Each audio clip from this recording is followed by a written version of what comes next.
These ruins, like a great grave for a soul. It's not that I don't want to carry more.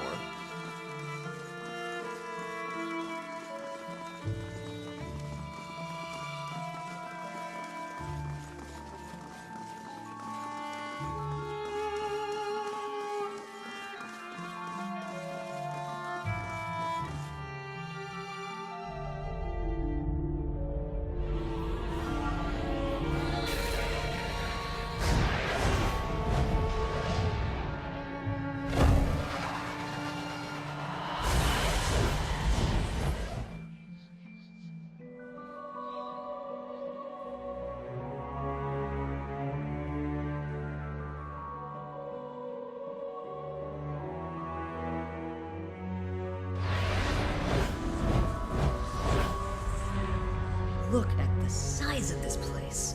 Many spirits stir here, edged with anger, violence. We light our own path now, Watcher. I don't suppose you could make a few bridges the same way, Can you do that again? I had something in my eye. I missed most of it.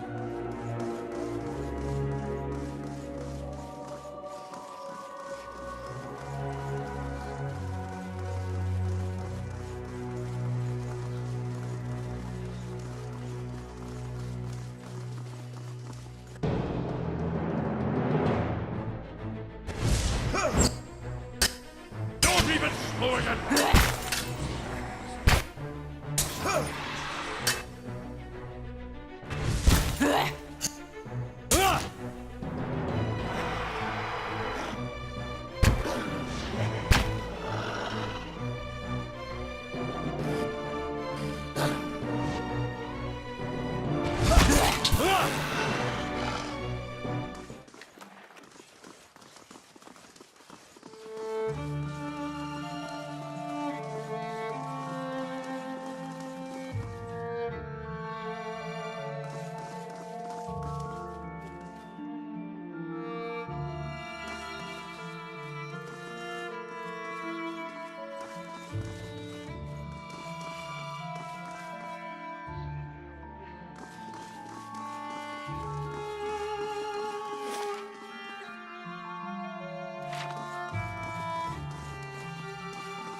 It's not that I don't want to carry more.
It's not that I don't want to carry more.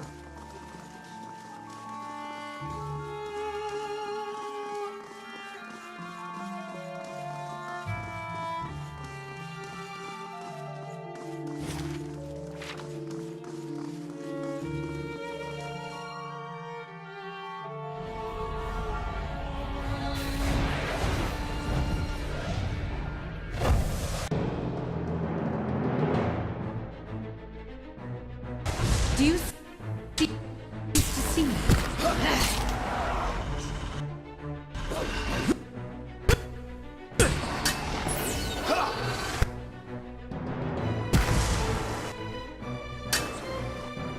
That didn't work.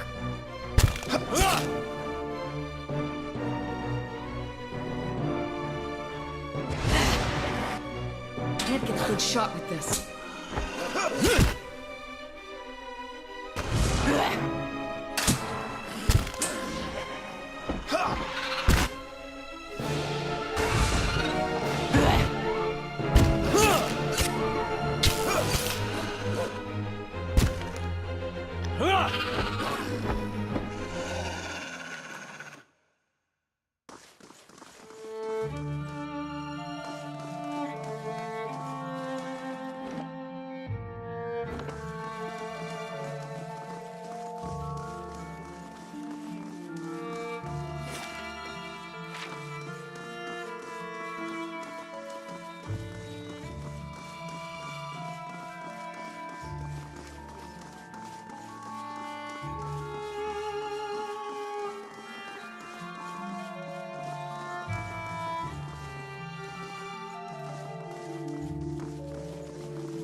It's not that I don't want to carry more.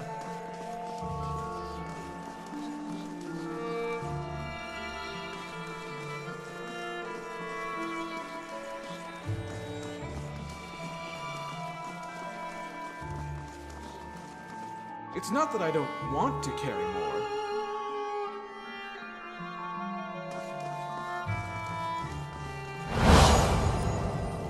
Are you ready to take the oath?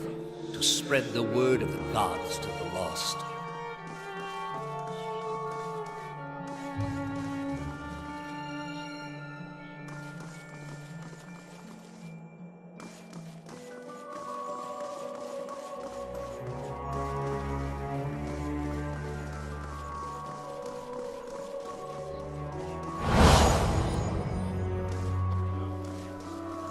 I am trusting you to remain loyal to the gods in this.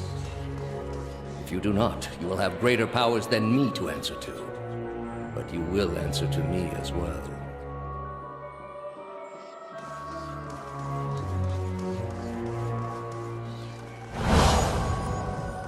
I wouldn't ask this were there any other choice.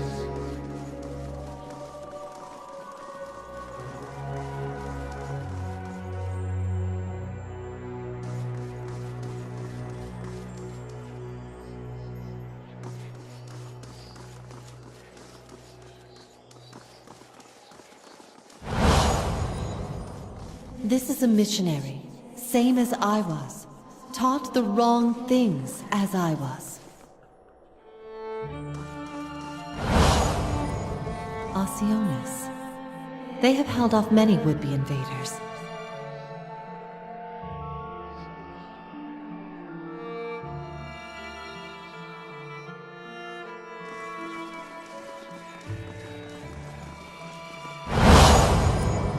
You are ready to give a confession? I am ready to hear one from you.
You are far from your post, Inquisitor.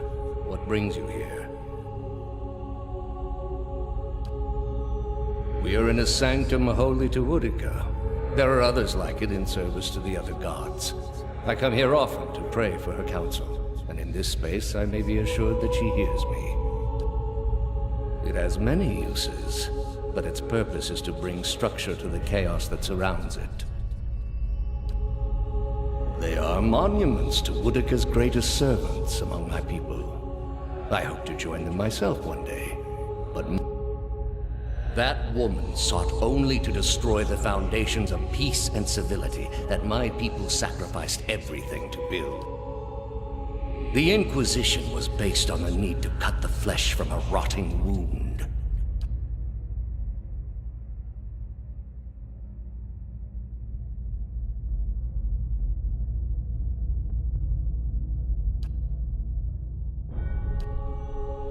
What is a god? A higher power? A rewarder of good deeds and punisher of the wicked?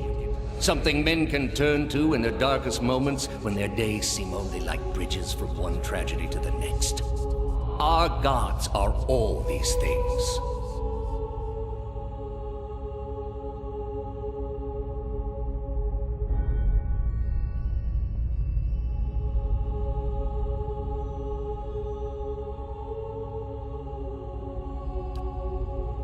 We are in a sacred place within earshot of the gods themselves. This is not the time. You've been through much these past few months. You will return home and you will rest. When you feel you have recovered, you may rejoin us. There are many who continue to spread the lies of the apostate. The Inquisition will not end until we have pronounced judgment on all of them.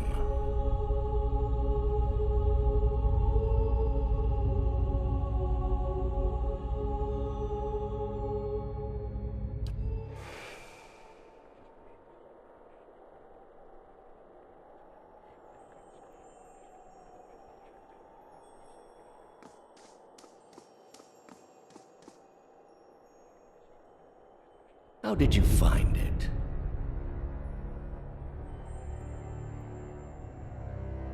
Another in a string of acts of petty defiance. For all her knowledge, she always preferred spite over reason. Then she should have obeyed. I ask one thing of all my followers. She was incapable. A waste of rare talent and intellect. What of your cohorts, then? They have followed you to their deaths. Is it loyalty that brings them here? Or is it as my age? You worshipped Aethys, did you not? Your spies are good. What gave me away? Yet when your god needed you the most, you chose your country. We were being invaded. Not by anyone who was acting like... Then I should think your hometown gave you a hero. They made cake. Hard to blame people for losing faith when it's the gods who are misbehaving. The gods argue over how best to prevent Kith society from destroying itself. These disruptions would not be necessary were mortal instinct not so diseased. You built a weapon that delivered exactly as promised. I served my goddess as you did yours. Yet the other builders were slain. 11 of a dozen. Why not you?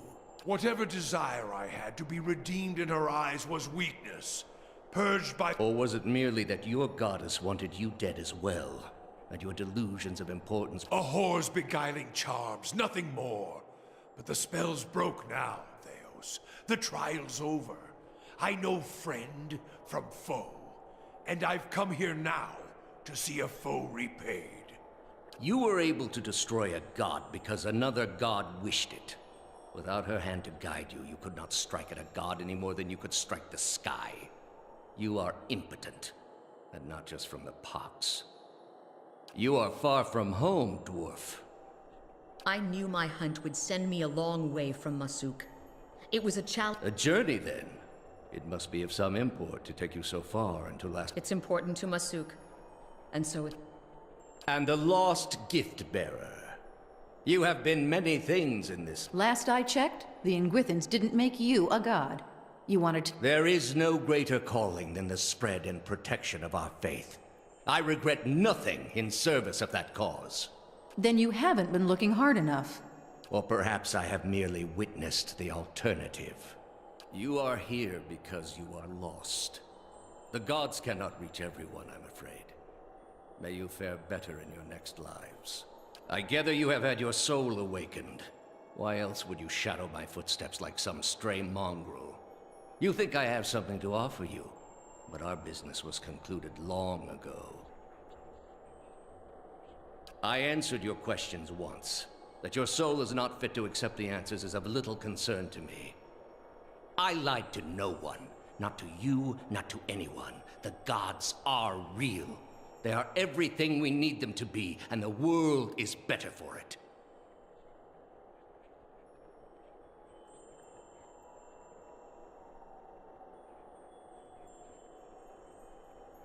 The spread of our faith ended many such atrocities. I do what I must to ensure it continues. The heart of this country has skipped a beat, nothing more. I have done far worse. I plunged the peaceful kingdom of Telosus into civil war. I slew the monarch of Desantio, whose people never... When plague arrived at the great city of Arborensis, I saw to it that the cure did not. They piled their dead outside the city in heaps that rose above their walls.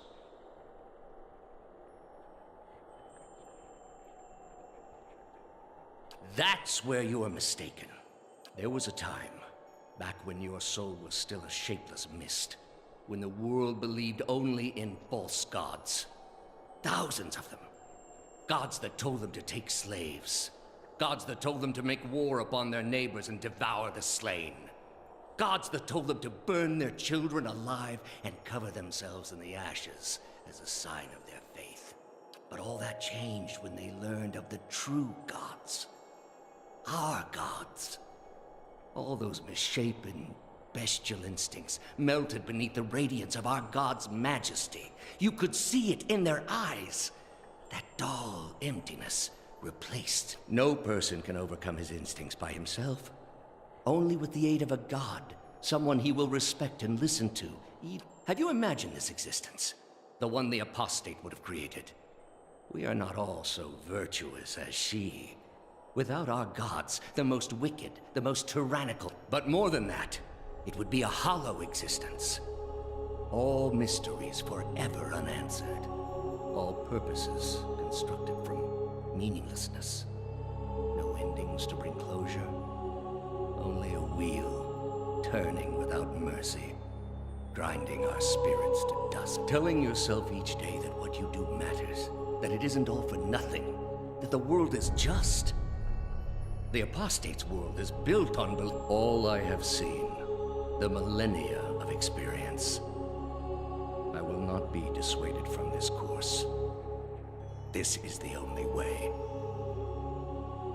We are all controlled by our own doubts. With your soul and thousands of others, hear me, Woodica. Your servant calls for aid.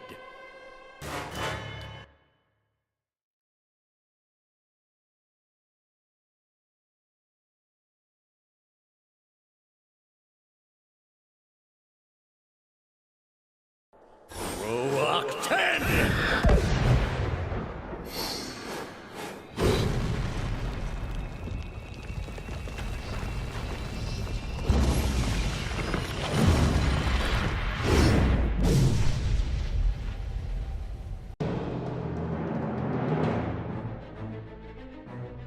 Do you see?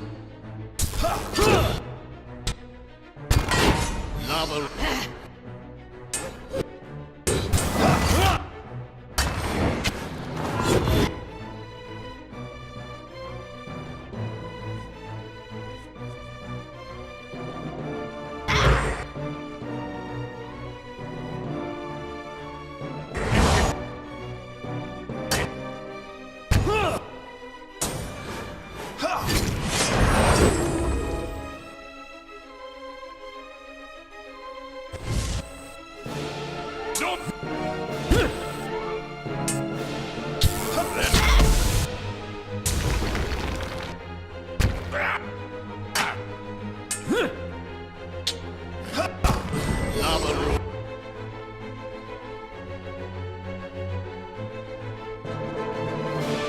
Beyond sea.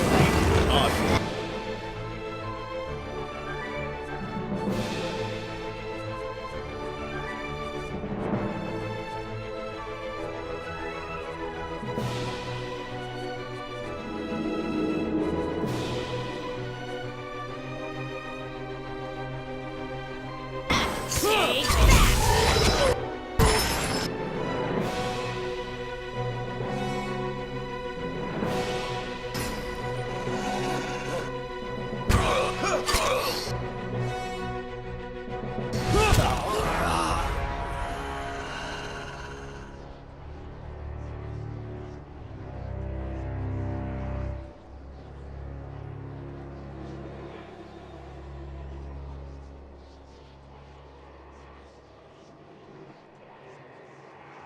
That's the servant down, and the mistress still to go. A good start. Worthy of... After journeying for lifetimes, I can't imagine his failing. Thousands of souls he has tortured. Would that he could live. At some point, you have to look at the things your God is telling you. Can't help but feel sorry for him. To live so long without a fresh start, with no chance to wonder what's around the corner.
A quick end.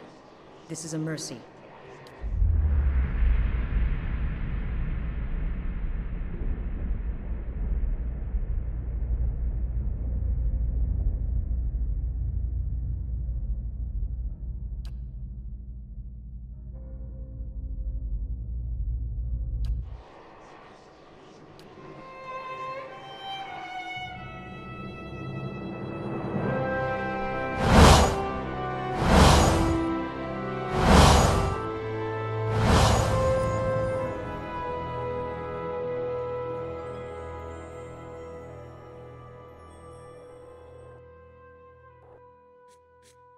Theos, he had hold of your soul from a long time back, seems like. You get what you needed from him? Not many can say that these days. Not with the gods using the world to settle their problems. You'll be feeling better soon then. Good. That's real good. Got a lot of people out there thinking they've been abandoned by their gods. If it was in my power, and I know it's not, but if it was, I'd find a way to give them the courage to face it. After what you've been through, though, I'm sure you got your own...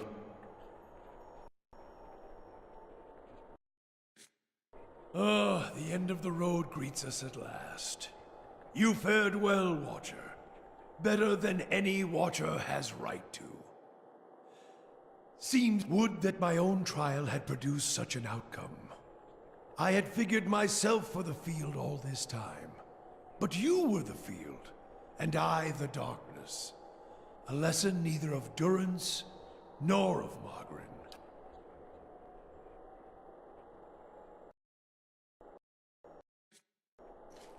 Theos may be gone, but his crimes. Yet before you lies an opportunity to heal, to restore. Only through the healing of families, repairing the people will long remember the legacy. Let them also remember the healing.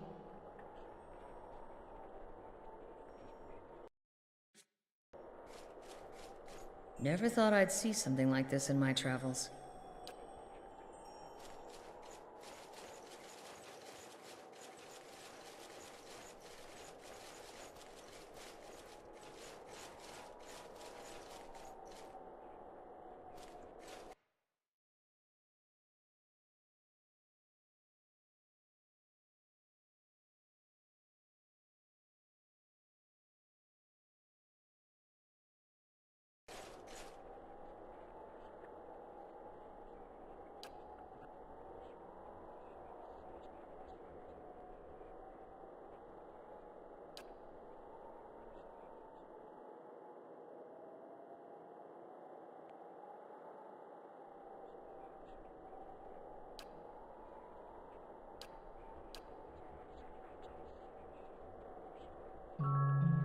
At your command, the ancient device became your instrument, spinning to life with deafening resonance and gathering up the swirling essence like thread on a great spindle. There, in the pale, pulsing glow of the machine that set you on this path long ago, you summoned all your strength, focusing on your objective and blocking out all else. With a single concussive blast that rocked the chamber and sent you tumbling to the exhausted, your consciousness slipping away. Your last sight was of the machine, dark and dormant. After coming to and searching for some time, you discovered the route Theos used to enter Sun and Shadow, and embarked on a long and arduous ascent back to the surface. You emerged in Terra Evron after days of tunneling through the rubble Theos had left behind. And when you stepped into the daylight, you were faced with a different... At your direction, the souls diverted by Theos were guided back to the vessels originally meant for them. For the first time, parents of hollow-born children woke to the cries of their infants and looked into their eyes to see them staring back. People fell to their knees where they stood, thanking Helia or Mogren or even Aethys for their forgiveness of whatever guilt they felt they bore. But for all the relief that had come to some parents, others only found new grief. For many thousands of Hollowborn had died during Widewind's legacy, many by their parents' own hands. For those children, there would be no homecoming. Yet the last Hollow birth was in the past now, and those parents willing to risk trying for a new child were frequently rewarded, often with twins. Many felt they saw Helia's hand in it, and the year would be remembered as the Year of Helia's Splendor. Though you had killed Lord Radric in his throne room, so strong was his drive to rid his land of Eothasians that he returned to life as a death guard, a deathless crusader for his brutal cause.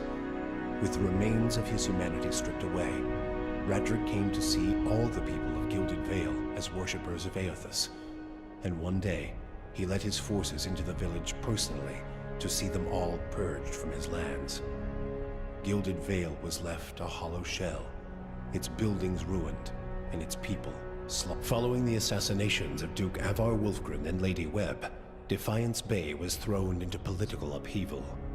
In the ensuing weeks, the streets had become the domain of looters and blackguards. Few dared to step outside their own doors alone or unarmed. But once the dozens had regrouped in the wake of the riots, they quickly put an end to the criminal activity. They patrolled the streets in droves and administered their brand of law on any perceived offenders. This was not the erratic justice of the mob, however. The dozens had taken to heart the strengths of their adversaries, the Knights of the Crucible, and emerged as a far more organized, disciplined force. The dozens would soon find themselves overwhelmed by the problems of a leaderless metropolis. But they found an uneasy new partner in the surviving forces of the Crucible. Though the machine atop Ter Noaneth had been disabled, it had not seen its last use. Heritage Hill was rebuilt, and no sooner had the first families moved in to resettle the district than members of the Leaden Key, acting under standing orders from their Grand Master, climbed the tower and reactivated the machine. The initiates slew a handful of the new settlers under cover. The Duke's assassination at the apparent hands of an animancer had caused catastrophic rioting in the streets of Defiance Bay. But those who had escaped the melee in the palace hearings remembered the testimonies of the strange guest who had shown up that day and absolved animancy, implicating when the legacy had lifted. People came to see it not as a sign that the riots had been according to the god's wishes, as Theos had hoped, but as a confirmation that animancy had never been the source of the problem in the first place. Deerwoodans instead convinced themselves that the riots had somehow purged Defiance Bay of Leaden Key spies. The town of Deerford had seen the last of the cult of Scan. Dark rumors about the town's many curses quickly faded, and travelers soon returned. The Hollowborn Scourge ended, and as news of the White Forge spread, smiths came from near and far to labor by its fires. It drew the attention and envy of several governments, but it also under Tana's guidance, Stalwart's mines were restored, albeit slowly and with half a dozen accidents. However, this did not forestall the arrival of scores of prospectors, many of them brigands and outlaws, and all of them eager to profit from the White Forge. By the time the opening of Durgan's battery created ample opportunities for the smugglers that already prowled the mountains. The law-abiding villagers of Stalwart did their best to bar the gates against these ruffians, yet they somehow found a way into the village, where they spit in the streets and shouted over games of dice. While the villagers fretted and gossiped about their rowdy visitors, few noticed Owina's midnight errands, or even as Stalwart memorialized the discovery of the White Forge. The arrival of the Watcher became an even more celebrated occasion, for the Watcher had given them not only Durgan's battery. Maneha never found the salt well, but she found a kind of peace in her duties as a gift-bearer, and in the ebb and flow of her journeys. As she traveled and accepted burdens from Andra's supplicants, she saw in their eyes a kind of peace that she had not previously noticed. It was faith, not that Andra had freed them of their pain, guilt, and regret, but that she would, a little more each year. With that realization, Maneha learned to accept that Andra's ways were as gradual as they were. The fortress of Cadnua emerged as a bastion of security in the midst of an untamed land, becoming the envy of every thane and earl in Deerwood. Legend grew over time of its impregnability, and stories of formidable invaders easily scattered by the keep's defenses became popular around the hearths of Deerwoodinians. Likewise, it also became a beacon to travelers, merchants, and visiting dignitaries alike. Reputed as the finest fortress in all Deerwood, People would journey from near and distant lands alike to experience it. Pallegina had gone against the Duke Spell's orders by inventing a new trade arrangement with the Anamenfath to accommodate the recovering Deerwooden market. With the Deerwood's people still weakened by Weidman's legacy, the Valian republics easily pushed their would-be competitors out of the market. For her outrageous insubordination and audacity, Pallegina was banished from the republics. She traveled north in the Eastern Reach, avoiding Valian ports. Adair chose not to return home to Gilded Vale. Still most comfortable far from cities, he settled in Deerford, which, like many towns in the Deerwood, was beginning the slow process of rebuilding. Believing now that it was the obligation of Kith to be the leaders their gods had not, Adair was soon named mayor of the town, and under his guidance, Deerford soon began to prosper. He expelled the last of the Scanites from the area and drew new settlers with the offer of land. With the Watcher's goals accomplished and his own vows fulfilled, Kanarua sailed back to Tekoa. His friends and family found him much changed, for a pall had fallen upon the man, smothering his former enthusiasm. Called before the Lore College, Kana told them of the pain the Engwithan legacy brought to the lands abroad.